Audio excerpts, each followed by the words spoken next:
Back to news. Turakapalem ఇప్పుడు ఈ పేరు అంటే హడల్, ప్రాణాలు గుప్పెట్లో పెట్టుకుని ఉండాల్సిన పరిస్థితి. ఏకంగా 30 మంది బలయ్యారు. వారి ప్రాణాలు కోల్పోవడానికి కారణాలు తెలియవు. ఎందరో వైద్య నిపుణులు ఏమీ తేల్చలేకపోయారు. గ్రామంలో ఉన్న వారిలో ధైర్యాన్ని నింపలేకపోయారు. దీంతో ప్రతి నిమిషం ఆందోళనతో బిక్కుబిక్కుమంటూ బ్రతుకుతున్నారు గ్రామస్తులు. ఎవరికి తోచిన నివేదికలు వారిస్తున్నారు. అసలు ఇంతకీ తురకపాలెం మరణాల మిస్టరీ ఏంటి? ఎందుకు ఈ స్థాయిలో ప్రాణాలు కోల్పోయారు? ఇప్పుడు అక్కడ పరిస్థితులు ఏంటి, ఎలా ఉన్నాయి? హెచ్ఎంటీవీ గ్రౌండ్ రిపోర్ట్లో చూద్దాం.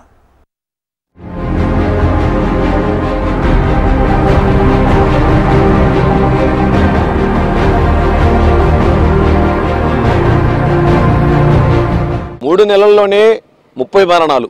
దీంతో తురకపాలెం గ్రామం ఒకసారిగా కూడా ఆ గ్రామస్తులు భయభ్రాంతులకు గురవుతున్నారు. అసలు ఈ మరణాలు ఎందుకు సంభవిస్తున్నాయి? ఈ మరణాల వెనక ఏంటి రహస్యం? ఒకసారి ఆ గ్రామంలోకి వెళ్ళి తెలుసుకుందాం.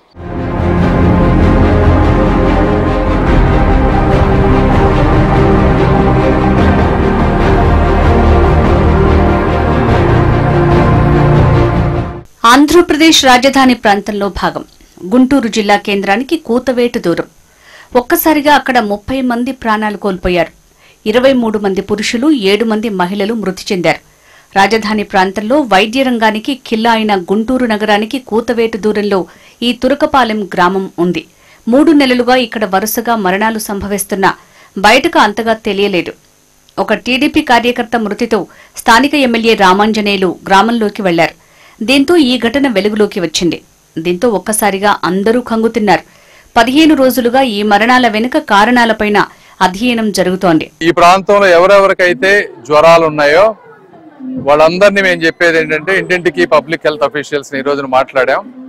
వెళ్ళి బ్లడ్ కల్చర్స్ తీసి వాళ్ళకి కొంత యాంటీబయాటిక్స్ ఇచ్చి కొద్దిగా సిక్గా ఉన్న వాళ్ళందరినీ హాస్పిటల్ అడ్మిట్ చేసి ప్రాపర్గా టెస్టులు చేపించి ఇక నుంచి, అంటే ఈ ఇన్ఫెక్షన్ కూడా చాలా రేర్, ఓన్లీ 4 రకాల యాంటీబయాటిక్సే పనిచేస్తాయి. ఒక్కోసారి అన్ని చేసినా కూడా మనం కొంతమందిని కాపాడలేం. బట్ సాధ్యమైనంత వరకు డాక్టర్స్కి ఎంతవరకు చేయగలం అవన్నీ చేస్తాం. అది ఒకటి. రెండోది, వీటి ద్వారా చనిపోయిన వాళ్ళు ఎవరున్నారో వాళ్ళందరికీ ఏ విధంగా ఆర్థిక సహాయం చేయాలనేది ఒకటి ఆలోచన. తురకపాలెంలో వైద్య రంగాల ప్రత్యేక నిపుణులు పరిశీలన చేశారు. బాధితుల నుంచి రక్త నమూనాలను సేకరించారు. గ్రామానికి వస్తున్న నీటి సరఫరా శాంపిల్స్ పరీక్షించారు. హెల్త్ క్యాంపులు, వాటర్ టెస్టులు, శానిటేషన్, దోమలు, మలేరియా డిపార్ట్మెంట్, అగ్రికల్చర్ అధికారులు భూమి సాయిల్ టెస్ట్ పరీక్షలు, ఇలా రకరకాలుగా పరీక్షలు నిర్వహించారు. ఎన్ని శాఖలు వచ్చినా, పరీక్షలు చేసినా రిపోర్టులు మాత్రం మరణాల వెనుక కారణాలను ఇంకా నిర్ధారణ చేయలేకపోతున్నాయి. కానీ ప్రైవేటు వైద్యులు మాత్రం మెలోడియాస్ అనే బ్యాక్టీరియా ఉందని తేల్చారు. ప్రధాన కారణం ఏంటంటే మెలియాయిడోసిస్ లో మార్టాలిటీ, డెత్ రేట్ చాలా ఎక్కువ ఉంటుంది, డిలేడ్ గా ఐడెంటిఫై అవడం వల్ల. ప్లస్ రెండో ప్రధాన కారణం మెలియాయిడోసిస్ తిరగబెట్టే అవకాశం చాలా ఎక్కువ ఉన్న జబ్బు. మెలియాయిడోసిస్ తిరగబెట్టే అవకాశం ఉన్న జబ్బు ప్రాణాంతకమైన జబ్బు అవటం వల్ల మీరు ఆశ్చర్యపోతారు, సౌత్ ఏషియాలో ప్రతి 2 సంవత్సరాలకి కేవలం మెలియాయిడోసిస్ మీద ఒక కాన్ఫరెన్స్ జరుగుతుంది. ఈ గ్రామంలో కీలకంగా వ్యవహరించాల్సిన ముఖ్య శాఖల అధికారుల మధ్య సమన్వయం లేమి స్పష్టంగా కనిపిస్తోంది. జిల్లా వైద్యారోగ్య శాఖ అధికారులు తమ పరిధిలో ప్రయత్నం చేస్తున్నామంటూ గ్రామస్తులకు హామీ ఇస్తున్నారు. ప్రజలు అప్రమత్తంగా ఉండాలని, ప్రభుత్వ హాస్పిటల్స్ ని సద్వినియోగం చేసుకోవాలని పిలుపునిచ్చారు. ఇక్కడ ప్రజానికానికి అందరికీ కూడా సూపరింటెండెంట్ గా మీకు అందరికీ నేను విజ్ఞప్తి చేసేది ఏంటంటే, అందరూ కూడా ఇక్కడ ఒక ప్రైమరీ హెల్త్ సెంటర్ ఉంది. లేకపోతే మీకు కూతవేటు దూరంలో 5 కిలోమీటర్ల దూరంలో గవర్నమెంట్ జనరల్ హాస్పిటల్ ఉంది. అక్కడికి వస్తే మీకు రూపాయి ఖర్చు లేకుండా ఈ జబ్బుకు సంబంధించిన అన్ని పరీక్షలు చేసి మీకు ప్రాణాంతకం కాకుండా, ప్రమాదకరం కాకుండా మేము సేవ్ చేస్తాము.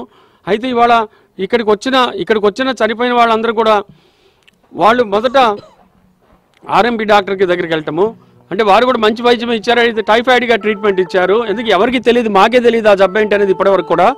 అలాంటిది అది తెలుసుకోవడం అనేది కష్టమని మేము చెప్తున్నాము. బ్లడ్ కల్చర్ చేసి తప్పితే తెలియదు. సో అందుకని మేము ఇప్పుడు ఈ జబ్బు గురించి మనకు తెలిసింది కాబట్టి మీరందరూ వెంటనే గవర్నమెంట్ హాస్పిటల్కి వచ్చి రూపాయి ఖర్చు లేకుండా ఈ జబ్బు ప్రాణాంతకం కాకుండా మిమ్మల్ని మీరు కాపాడుకోవాలని ముఖ్య విజ్ఞప్తి చేస్తున్నాము. గ్రామంలో గాలి, నీరు, మట్టి అన్ని రకాల పరీక్షలు చేశారు. యురేనియం ఆనవాళ్లు ఉన్నాయని కొందరు చెప్తుంటే అలాంటివేమీ లేవని మరో శాఖ ఖండిస్తోంది. వైద్య నిపుణులు రంగంలోకి దిగారు. రిపోర్టులు చూస్తే మాత్రం అసలు కారణం అంతుచిక్కలేదనేది స్పష్టమవుతోంది. కాగా బొడ్రాయి స్థాపన వల్ల మరణాలు అంటూ వదంతులు వ్యాపించాయి. బొడ్రాయికి ప్రత్యేక పూజలు చేస్తున్నారు. గ్రామంలో కలుషిత నీటి వల్ల మరణాలు అంటూ మరో వాదన వినిపిస్తోంది. గ్రామంలో హెల్త్ ఎమర్జెన్సీ ప్రకటించారు. వైద్య శిబిరాలు కొనసాగిస్తున్నారు. అయితే అసలు మరణాల వెనుక కారణాలేంటి? 30 మంది ఏ కారణంతో మరణించారో తెలిస్తేనే తాము ధైర్యంగా గ్రామంలో ఉండగలుగుతామని గ్రామస్తులు చెప్తున్నారు. గుంటూరు పట్టణానికి కోతపేట దూరంలోనే ఉంది తురకపాలెం. తురకపాలెంలో 3 నెలల్లోనే 30 మంది మృతి చెందారు. ఈ మృతులు ఎందుకు చెందుతున్నారనేదే ఇప్పుడు మిస్టరీగా మారింది. ప్రస్తుతం మనం తురకపాలెంలో ఉన్నాం. ఇప్పటికే గత 2 వారాల నుంచి తురకపాలెంలో గుంటూరు జిల్లా అధికార యంత్రాంగం పూర్తిగా తిష్టవేసింది. అన్ని రకాల పరీక్షలు నిర్వహిస్తున్నారు. కానీ ఈ రోజు కూడా ఎందుకు ఈ మరణాలు సంభవిస్తున్నాయని మాత్రం మిస్టరీగా మారింది. అయితే ప్రస్తుతం మనకి తురకపాలెం గ్రామస్తులు స్థానికులు మనతో ఉన్నారు. వారు మాట్లాడున్నాం. సార్ చెప్పండి, ఏంటి ఈ గ్రామంలో అసలు ఈ 3 నెలల్లో ఏం జరిగింది? తురకపాలెంకి అసలు ఏమైంది?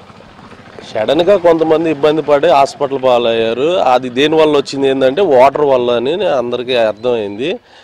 అది కొంత ఈ గ్రామ పల్లెరాళ్ళు అయ్యి అన్నారు, కానీ వాటర్ వల్ల మెయిన్ ప్రాబ్లం అనేది తెలిసింది. 24 మంది దాకా మగవాళ్ళు ఉన్నారు. ఒక 7 మంది 8 మంది ఆడవాళ్ళు ఉంటారు. కలెక్టర్ గారు వచ్చారు, జాయింట్ కలెక్టర్ గారు వచ్చారు, వైద్య నిపుణులు వచ్చారు. ఇంతవాటికి ఏంది పలానా అనేది ఈ గ్రామస్తులకి ఏమి క్లారిటీగా ఏం చెప్పలేదు.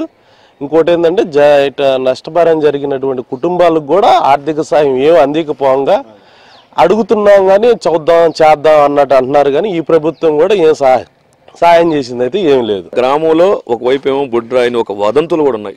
వాటిపైన బొడ్రాయి అని ఫస్ట్లో అన్నారులే, కానీ అది కొత్తగా వచ్చినటువంటి బ్యాక్టీరియా ఒకటి వచ్చింది. ఆ మెలేడియస్ అనే బ్యాక్టీరియా ద్వారా ఇది సంభవించిందని అందరూ అనుకుంటున్నారు. ప్లస్ వైద్య నిపుణులు కూడా నిర్ధారించారు. ఇది పూర్తి స్థాయిలో ఇంకా కంట్రోల్గా చేయలేదు, చేస్తున్నాము, ఇంకో 10 రోజులు క్యాంప్ ఉండిద్ది అంటున్నారు. కానీ పూర్తిగా ఇప్పుడు రిపోర్ట్లు అనేది ఇంకా అందరికీ అందుబాటులోకి రాలేదు. కొన్ని వచ్చిన వాళ్ళ వాటికి బీపీ, షుగరు, థైరాయిడ్ ఉన్నటువంటి వాళ్ళకి మెడిసిన్ ఇస్తున్నారు. ఇది కాదు, పూర్తిగా అసలు గ్రామంలో ఉన్నటువంటి ప్రతి ఒక్కరిని పూర్తిగా ఆ రిపోర్ట్లు అనేది అందరికి తెలియపరచాల్సిందిగా కోరుతున్నాం. మేము ప్రస్తుతానికి భయాందోళన ఏమీ లేవు, కొంచెం తగ్గుమనిగింది. కాబట్టి ఇప్పుడు వాటర్ వల్ల వచ్చిన డిసీజన్ మట్టికి కొంచెం అందరికీ తెలియపరిచే విధంగా కోరుకుంటున్నాం. అందరికి తెలియపరచాలని కోరుకుంటున్నాం. ఇప్పుడు ఈ గ్రామం వరకు ఎంత ఇబ్బంది పడుతున్నారో ఆ గ్రామం వరకు కోరుకుంటున్నాం. అది సో మొత్తంగా మనం చూస్తే మాత్రం ప్రస్తుతం అయితే ఏవైతే ఉందో ఈ తురకపాలెం గ్రామంలో దాదాపు 100 పరీక్షలు చేసామంటున్నారు. కానీ ఆ పరీక్షలకి ఏం చెప్తున్నాయి? అంతేకాకుండా కూడా ఈ గ్రామంలో మెలోడియసిస్ అని ఒక బ్యాక్టీరియా అంటున్నారు, యురేనియం కలిసింది వాటర్ అని ఒక మాట, ఇలా రకరకాలుగా చెప్తున్నారు తప్ప కానీ ఎవరో కూడా దీనికి కారణం ఏంటనేది ఇప్పటివరకు కూడా స్పష్టంగా చెప్పట్లేదు. దీనికి పైన పూర్తి క్లారిటీగా వైద్య నిపుణులు కానీ వైద్య శాఖ అధికారులు కానీ చెప్పాలని చెప్పేసి కూడా గ్రామస్తులు డిమాండ్ చేస్తున్నారు. మంత్రులు, ఎమ్మెల్యేలు ఇలా ఒకరి తర్వాత మరొకరు గ్రామంలో పర్యటించారు. గ్రామస్తులను పరామర్శించారు. పరిస్థితులను అడిగి తెలుసుకున్నారు. మరణాలు ఎందుకు జరిగాయి, ఇక జరగకుండా తీసుకోవాల్సిన చర్యలపైన మాత్రం స్పష్టత లేదు. దీంతో గ్రామస్తులు అసలు అక్కడ ఉండాలా, మరో ప్రాంతానికి వెళ్లిపోవాలా అనే డైలమాలో పడ్డారు. వారికి పరామర్శలు మినహా అసలు కారణాలు చెప్పి భరోసా కల్పించేవారు కరువయ్యారు. గ్రామస్తులు తమ పనుల్లో తాము తిరిగి బిజీ అవుతున్నా లోలోన మాత్రం ఆందోళన తగ్గటం లేదు. అసలు తాము తాగుతున్న నీటిలో సమస్యుందా, పీల్చుతున్న గాలి విషతుల్యమైందా, తమ గ్రామంలో మట్టిలోనే సమస్యుందా, ఇలా అనేక అనుమానాలతో క్షణమొక యుగంగా గడుపుతున్నారు. మరోవైపు చనిపోయిన కుటుంబాల పరిస్థితి అయితే మరింత దయనీయంగా మారింది. తురకపాలెం అంటేనే ఇప్పుడు గుంటూరు జిల్లాలో ఒక చర్చనీయాంశంగా మారింది. అయితే 3 నెలల్లోనే 30 మంది చనిపోవటమే ఇక్కడ పూర్తిగా కూడా ఒక హాట్ టాపిక్గా మారినట్టు. అయితే ప్రస్తుతము మృతి చెందినటువంటి కుటుంబానికి మనం వచ్చాము, వాళ్ళతో కూడా ఒకసారి మాట్లాడుతున్నాము. అమ్మా, ఏంటి, ఎవరు మీరు? చనిపోయిన వాళ్ళు ఏమవుతారు మీకు? ఏంటి? చనిపోయిన వారు మా హస్బెండ్ అండి. ఆయన ఫీవర్ తో చనిపోయారండి. ఫీవర్ అని హాస్పిటల్ తీసుకెళ్లామండి. ఈ రోజుకి నెల చనిపోయి. అయితే ఫస్ట్ ఫీవర్ తగ్గి ఇంటికి వచ్చి టైఫాయిడ్ అయ్యి వచ్చిన తర్వాత అన్ని తగ్గాయి. 4 రోజులు ఉన్నాడు. బయట ట్రీట్మెంట్ ఒక 4 రోజులు తీసుకున్నాడు.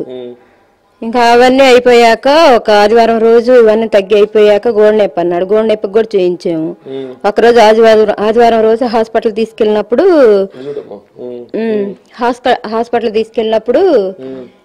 ఇంకా ఉదయం హాస్పిటల్ ఆయాసంగా ఉందని హాస్పిటల్ తీసుకెళ్తే హాస్పిటల్లో ఇంకా ఉదయం 11 గంటలకు వెళ్ళాం. సాయంత్రం 10 ఆర్గన్స్ అన్ని పాడైపోయినాయి, అది పాడైనాయి, ఇది పాడైనాయి అని అందరు చెప్పారు. డాక్టర్స్ అందరు చెప్పారు. ఆ రోజే చనిపోయాడు సన్ జోసెఫ్ హాస్పిటల్లో. 49 ఉంటాయి. మీ ఆయన తర్వాత మళ్ళీ జరిగినాయి మరణాలు వర్షం జరుగుతూనే ఉన్నాయా?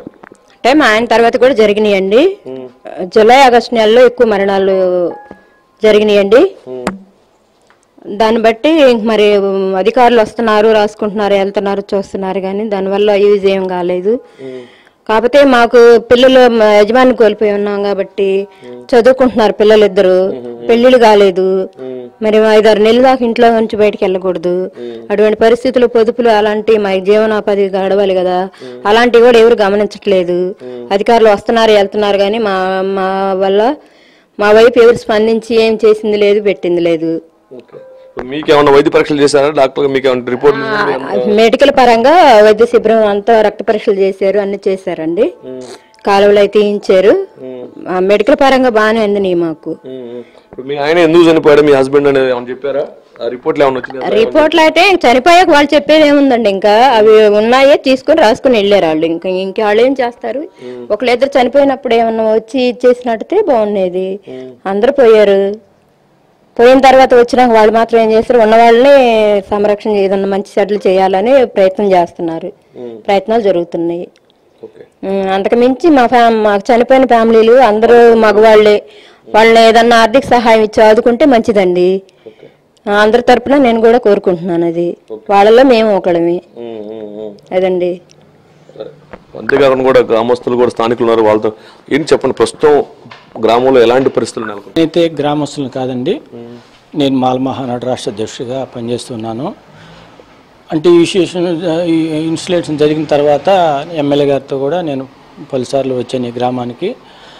వచ్చిన వెంటనే ఈ విషయాలన్నిటి మీద ప్రభుత్వం అయితే చక్కగా పనిచేసి మిగిలిన సంరక్షణ చేయడం జరిగిందండి. శానిటేషన్ విషయంలో కానీ, ఆహార భద్రత విషయంలో కానీ, వీళ్ళకి ఆరోగ్యం బ్లడ్ శాంపిల్ తీసుకోవటం విషయంలో కానీ, జ్వరాలు వగేరా వగేరా అనేక రోగాలతో ఉన్నటువంటి వాళ్ళను కూడా సంరక్షణ చేసి వాళ్ళకి ఏం కావాలో వాళ్ళకి అందించడం జరిగిందండి ప్రభుత్వం కూడా. పోతే ప్రభుత్వము భోజనం పథకం కూడా వీళ్ళకి వర్తించేలాగా చేశారు. చక్కగా చేసిన గవర్నమెంట్ ముందుగా ప్రభుత్వానికి ఒక మాలమోహన రాష్ట్ర అధ్యక్షుడిగా కూటమి ప్రభుత్వానికి నేను ధన్యవాదాలు తెలుపుకుంటున్నాను. సో ఇది మనం చూసుకుంటే మొత్తానికి తురకపాలెం గ్రామంలో ప్రస్తుతం అయితే ప్రభుత్వం అధికార యంత్రాంగం మొత్తం కూడా ఇక్కడే తిష్టవేసి ఉంది. అంతేకాకుండా కూడా ఇప్పటికే స్థానిక ఎమ్మెల్యే రెస్పాండ్ అవ్వడం జరిగింది. ఆయన ఇప్పటికే ఇక్కడ పల్లెనెదర అనే కార్యక్రమాన్ని కూడా చేపట్టాడు. అంతేకాకుండా కూడా ఈ గ్రామంలో ఒకవైపు మెలోడియసెస్ అనే ఒక బ్యాక్టీరియా ఉందని, మరోవైపు వాటర్లో యురేనియం కలిసిందని ఒకవైపు, మరోవైపు ఊళ్ళో బొడ్రాయి వేశారు, దాని చుట్టూ ఉన్నటువంటి గౌట్రాయి దక్షిణం వైపు ఒకవైపు ఒరిగిందని, ఇలా రకరకాలటువంటి వదంతులు వస్తున్నాయి. వీటన్నిటికి కూడా ఫుల్ స్టాప్ పెట్టాలి. దాంతోపాటు ఈ గ్రామంలో ప్రస్తుతం వాటర్ ఏదైతే ఉందో వాటర్ సౌకర్యం పరంగా కానీ అన్ని రకాలు కూడా ప్రస్తుతం అయితే ప్రభుత్వ యంత్రాంగం స్పందించింది అంటున్నారు. కాకపోతే ఎవరైతే ఉన్నారో మరణాలు సంభవించినట్టు కుటుంబాలని ప్రభుత్వం తప్పనిసరిగా ఆదుకోవాలని చెప్పేసి కూడా డిమాండ్ చేస్తున్నారు. తురకపాలెంలో పరిస్థితికి సొల్యూషన్ కనిపిస్తున్నట్లే అనిపిస్తోంది. కానీ మళ్లీ పరిస్థితి మొదటికొస్తోంది. హైదరాబాద్ నుంచి ప్రత్యేక టీంలు వచ్చాయి, అయినా ఫలితం లేదు. మరి దీని నుంచి అధికారులు నేర్చుకున్నదేంటి? తురకపాలెం లాంటి ఘటనలు మరోసారి జరగవని చెప్పగలరా? మెడికల్ క్యాంపులు, భోజనాలు ఏర్పాటు చేస్తే సమస్య పరిష్కారమైనట్లేనా? వైద్య రంగం ఇంతలా ఉన్నా ఈ మరణాల వెనుక మిస్టరీ కనిపెట్టలేకపోతోంది. నిజంగా కారణాలు తెలియలేదా? తెలిసినా బయటికి రానియటం లేదా? అసలేం జరుగుతోంది? డెత్ల గురించి దీంట్లో మా అమ్మగారు కూడా చనిపోయి ఉన్నారు. అయితే మేము హాస్పిటల్కి తీసుకెళ్ళినప్పుడు కిడ్నీ ఇన్ఫెక్షన్ అని చెప్పారు. తర్వాత అక్కడ గుజ్జనగూడ స్టేస్టాకి తీసుకెళ్ళాం. స్టేస్టాలో చెప్పారు చాలా ఖర్చు అవుతుందని చెప్పేసరికి మాకు స్తోమత లేక అక్కడ సాయంత్రం పూట మళ్ళీ బయలుదేరి గవర్నమెంట్ హాస్పిటల్కి తీసుకెళ్ళాము. గవర్నమెంట్ హాస్పిటల్కి తీసుకెళ్ళిన తర్వాత ఊపిరితిత్తుల ఇన్ఫెక్షన్ అని చెప్పారు. టెస్టులన్నీ అయిపోయే లోపల తెల్లారుజామున 5:30, 6 అమ్మగారు చనిపోయారు. ఒక రోజు ముందు వాళ్ళు తీసుకెళ్ళాము, తెల్లారి మళ్ళీ పొద్దున్నే కల్లా చనిపోయింది. ఆ తర్వాత అయిపోయిన తర్వాత మిగతా వాళ్ళు కూడా చనిపోవడం జరుగుతూ ఉంది. మ్యాక్సిమం దినం అయిపోయే లోపల 2 చనిపోవడం 3 చనిపోవడం జరుగుతూ ఉంది. ఆ 30 మంది 35 మంది అయిపోయిన తర్వాత ఇక గవర్నమెంట్ డిపార్ట్మెంట్ దిగారు. డాక్టర్లు కానీ, రెవెన్యూ డిపార్ట్మెంట్ కానీ వీళ్ళందరూ వచ్చారు. ఎమ్మెల్యే గారు కానీ, మంత్రి గారు కానీ, మరి కలెక్టర్ గారు కానీ వీళ్ళందరూ వచ్చారు. వచ్చి పరిశీలించి శానిటైజరు డాక్టర్స్ని మళ్ళీ ఇంటింటికి ఇంట్లో ఎంతమంది అయితే ఉంటే అంతమంది బ్లడ్ టెస్టులు తీసుకోవటం, ఎలా ఉంది పరిస్థితి అని చెప్పని మాకు ఒక 4-5 రోజులు భోజన ఏర్పాట్లు కూడా చేశారు. త్రాగునీరు, భోజన ఏర్పాట్లు మొత్తం చేశారు. అంతా బాగానే ఉంది. ఇప్పుడు ప్రస్తుతానికైతే ఏం లేదని అంటున్నారు. మాకు కొంచెం భయంగానే ఉంది. ఈ బొడ్రాయి ప్రాబ్లం అని చెప్పనేసి అనుకున్నాం. సరే పోయే మరణాలు అట్లాగా పోతూ ఉంటే రాళ్ళు అనేది కాదు, ముందు అసలు మన ఆరోగ్యం ఎట్లా ఉంది ఏందనే దాని మీద మనం ఆలోచించుకోవాల్సిన అవసరం ఉంది. పోతే మాకు వాటర్ ప్రాబ్లం, ఆ పైన ఒక కుంట ఉంది. ఆ కుంట నీళ్లు గత మే, జూన్, జూలై దాకా పెట్టారు. మేలో వర్షాలు పడిన తర్వాత ఆపారు. ఫిబ్రవరి, మార్చి, మే దాకా పెట్టారు. మేలో వర్షాలు పడి ఆ నీళ్ళు ఆపేశారు. అంతవరకు ఆ నీళ్ళ ప్రాబ్లం కొంత. రెండోది మాకు ఈ బ్లాస్టింగ్ ఒకటి ఉంది, కొండ బ్లాస్టింగ్ కోరీలతోటి భూమి కదిలిపోయి ఇక్కడ బోర్లు నీళ్ళు రాకుండా పూడిపోతున్నాయి. దాంతో ఇబ్బంది ఉంది. అయితే మాకు ఇప్పుడు ఇక్కడ దగ్గర 1 కిలోమీటర్ దూరంలో మున్సిపాలిటీ వాటర్ వస్తుంది. స్వర్ణాంద నగరు, జన్మభూమి కాలనీ అని చెప్పానని.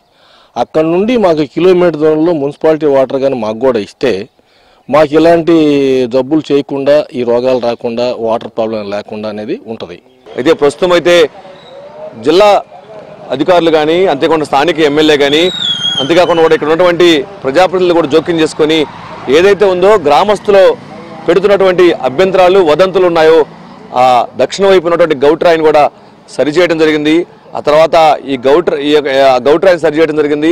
ఆ తర్వాత గ్రామంలోనే ఈ బొడ్రాయికి ఉన్నటువంటి గ్రామస్తులు ప్రత్యేక పూజలు చేయటం కానీ, అంతేకాకుండా 1000 బిందెలతో జలకతో స్నానం చేయటం, ఇలా రకరకాలుగా పూజలు కూడా చేయడం జరిగింది. ప్రస్తుతం అయితే ఒక మంచి వాతావరణంలోనే ఈ గ్రామం ఉందని కొంతమంది చెప్తున్నారు. కానీ ఇప్పటికే గ్రామంలో అయితే హెల్త్ క్యాంపులు ఉన్నాయి, హెల్త్ ఎమర్జెన్సీ కొనసాగుతుంది. అంతేకాకుండా అన్ని రకాల సంబంధించినటువంటి వైద్య పరీక్షలు నిర్వహిస్తున్నారు. ఒకవైపు కాలుష్యానికి సంబంధించి, ఒకవైపు పొల్యూషన్ కానీ, ఒకవైపు వాటర్లో యురేనియం కలిసిందని ఒకవైపు, మరోవైపు సాయిల్ ఎటైతే ఉందో ఈ భూమిలో ఏమైనా వైరస్ ఏమైనా ఉందని అలా సాయిల్ టెస్టులు కానీ ఇలా అన్ని రకాలుగా పరీక్షలు కూడా నిర్వహిస్తున్నారు. ప్రస్తుతం అయితే ఈ గ్రామం హెల్త్ ఎమర్జెన్సీ ప్రభుత్వం ప్రకటించింది. ప్రస్తుతం అయితే హెల్త్ క్యాంపులు జరుగుతున్నాయి. ఊరు మొత్తానికి కూడా ఈ గ్రామానికి గుంటూరు మున్సిపల్ కార్పొరేషన్ నుంచే వాటర్ సప్లై చేస్తున్నారు. మరోవైపు గ్రామంలో ఆహారం, భోజనాలకు సంబంధించిన కూడా ఇంకా ప్రభుత్వమే సప్లై చేస్తుంది. మరోవైపు ఈరోజు జిల్లా కలెక్టర్ కూడా ఈ గ్రామంలో పర్యటించడం జరిగింది. 3 నెలల పాటు ఈ గ్రామంలో హెల్త్ క్యాంపులు కొనసాగుతాయి. వైద్యులు అందుబాటులో ఉంటారు. ఎవరికి ఏ చిన్న ప్రాబ్లం వచ్చినా కూడా, ఏ చిన్న సమస్య వచ్చినా కూడా తప్పనిసరిగా వైద్యుల్ని సంప్రదించాలని చెప్పేసి కూడా కలెక్టర్ కూడా ప్రకటించడం జరిగింది. సో మొత్తంగా మనం చూస్తే మాత్రం ప్రస్తుతం అయితే తురకపాలెంలో హెల్త్ క్యాంపులు అయితే కొనసాగుతున్నాయి. ఇలా ఎన్నో అనుమానాలు, మరెన్నో భయాలతో బతుకులు వెళ్లదీస్తున్న ఈ గ్రామస్తులు భరోసా నింపేదెవరు? వారికి సమాధానం చెప్పేదెవరు? దీని ద్వారా ప్రభుత్వాలు, అధికారులు తెలుసుకున్న వాస్తవాలేంటి? ఈ గ్రామంలో చోటు చేసుకున్న మరణాలు ప్రభుత్వ యంత్రాంగానికి ఒక హెచ్చరిక లాంటివి. మరి ఈ గ్రామంలో పరిస్థితులు తిరిగి ఎప్పుడు సాధారణ స్థితికి వస్తాయో, మరణాల మిస్టరీ ఎప్పుడు తేలుతుందో చూడాలి. ప్రభుత్వం ఇప్పటికైనా స్పందించి గ్రామస్తుల్లో స్థైర్యాన్ని నింపాలి, భరోసా ఇవ్వాలి. ఇది ప్రస్తుతం మనం చూస్తే తురకపాలెం గ్రామంలో వరుస మరణాల యొక్క మిస్టరీ. ఒకవైపు వాటర్ సమస్యని, వాటర్లో కలుషితం ఉందని, మరోవైపు మట్టిలో కలుషితం ఉందని, అంతేకాకుండా కూడా కొంతమందికి మెలోడిస్ అనే ఒక బ్యాక్టీరియా అని, మరోవైపు ఈ క్వారీల వల్లని, ఇలా రకరకాల కారణాలు ఉన్నాయని చెప్పేసి స్థానికులు చెప్తున్నారు.